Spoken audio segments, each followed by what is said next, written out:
I'm Yoram Solomon, and this is the Book of Trust. Chapter 2.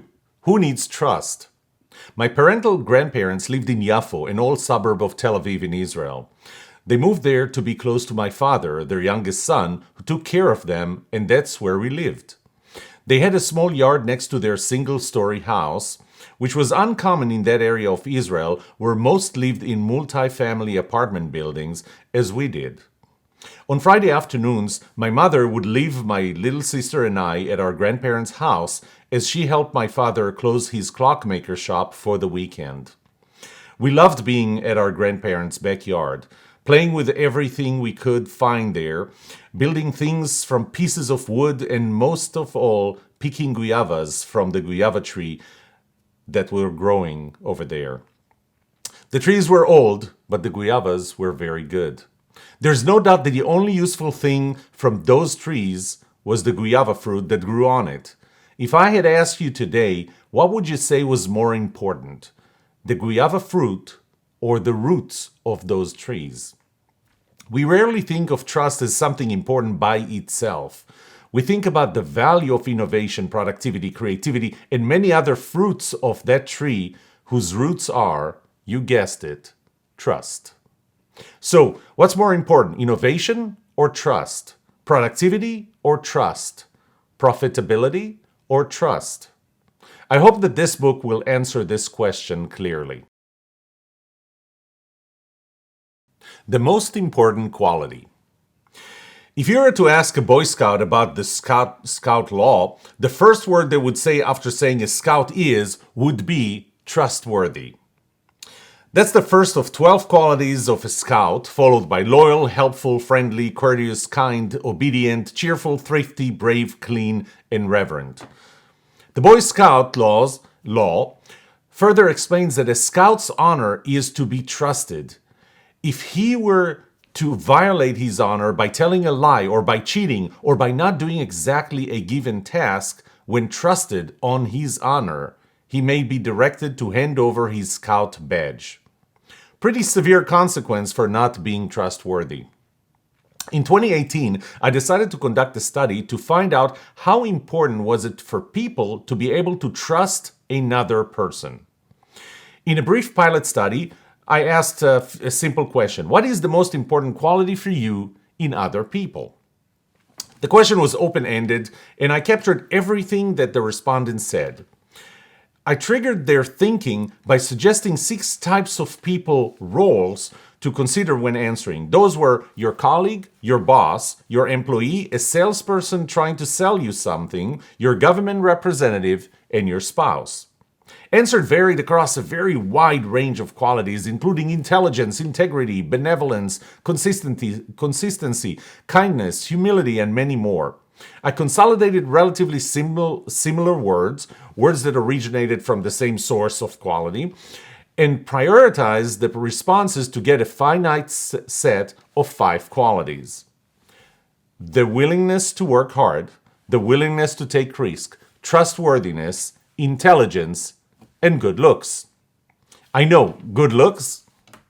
I then created a survey with 6 main questions. Each question started with, what is the most important quality for you in, and ended with the 6 people roles. I only gave the 5 options of qualities to choose from. I closed the survey after getting 363 responses. Good looks came in last, thankfully, with 0.83%. However, it is still alarming that for 3 of the 363 participants, good looks was the most important quality for them in other people.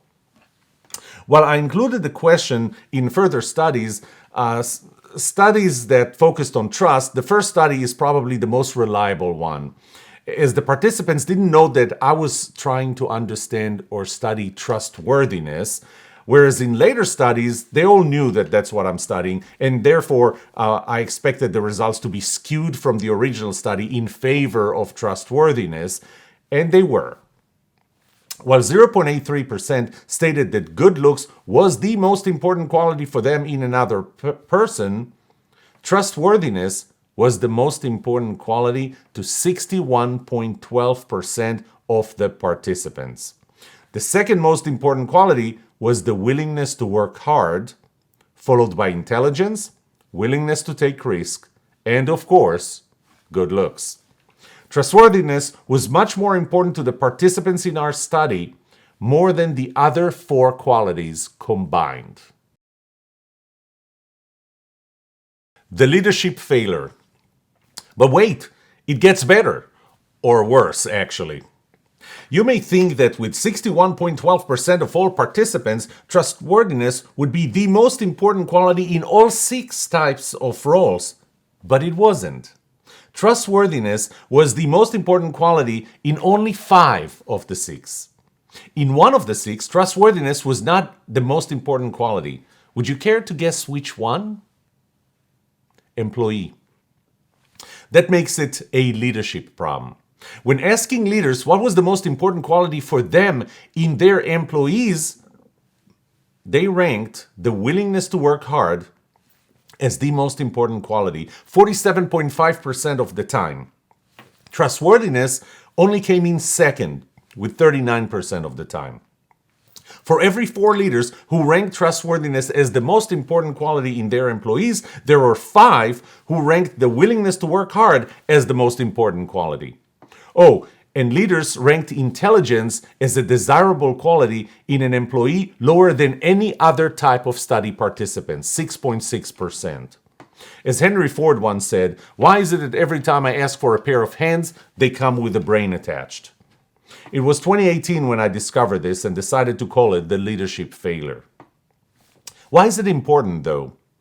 To be an effective leader, you must give your employees autonomy. Only if you give them autonomy, they will be willing to take risks, try new things, and be accountable for their own successes and failures, and as a result, the successes and failures of the entire team and entire company. But only if you first trust them you will give them autonomy.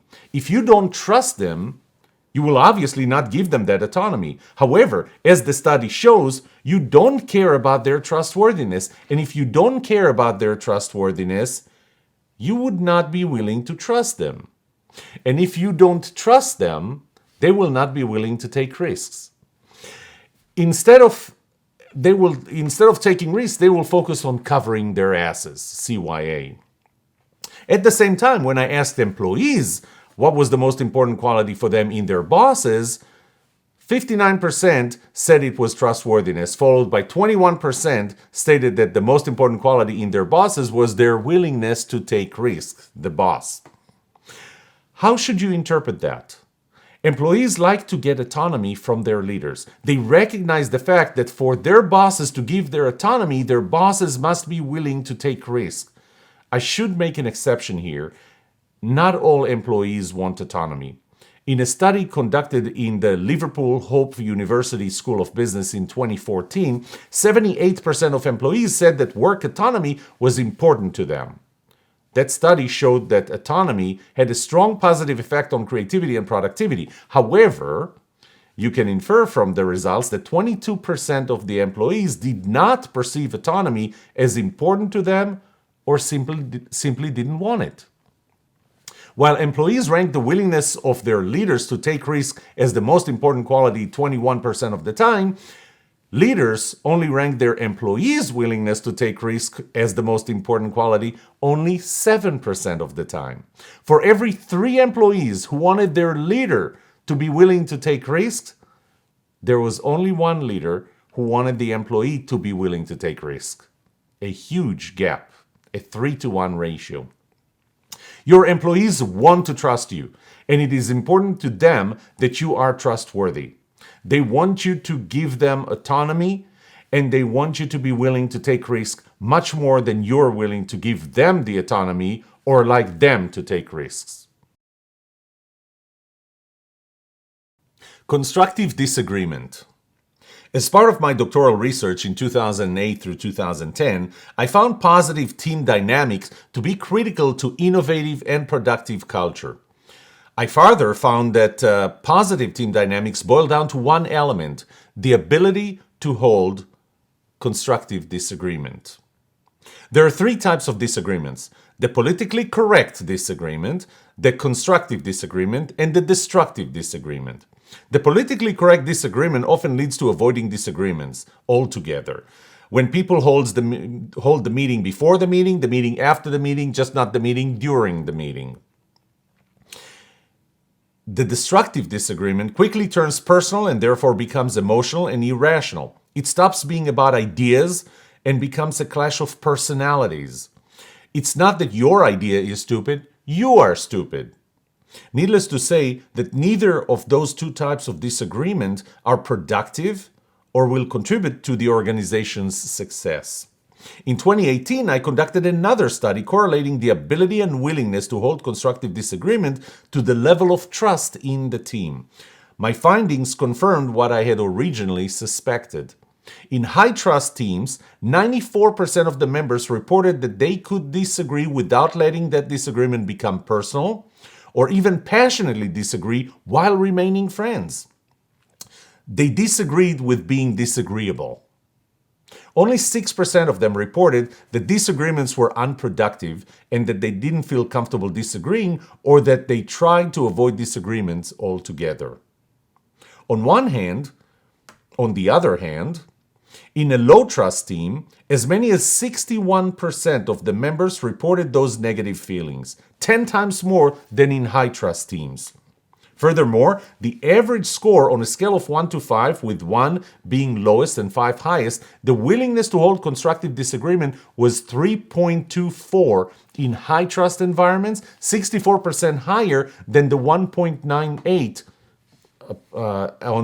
in a low-trust organization.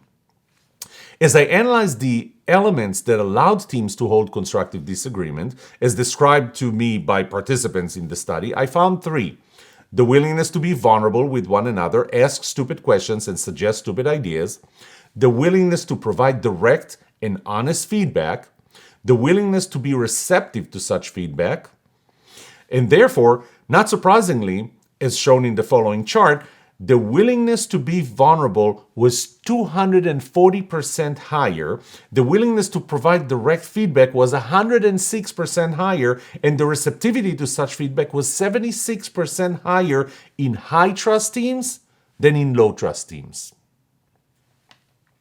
In my 2018 studies of the most important quality, trustworthiness was the highest ranked quality, with 61.12% of participants ranking in the top most important quality for them in other people across all 6 roles, compared to 38.88% for the other 4 qualities combined. But the leadership failure I identified earlier in this chapter was not only a concern that I had with the results. The results were less decisive when I isolated what participants had told me about their teammates, too.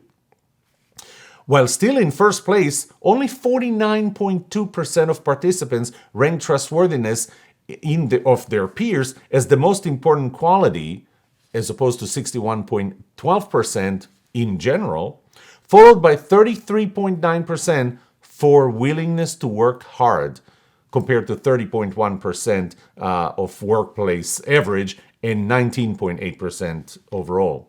In other words, less than half of the participants actually ranked trustworthiness as the most important quality for them in their peers. It was almost as bad as when I asked leaders about their employees.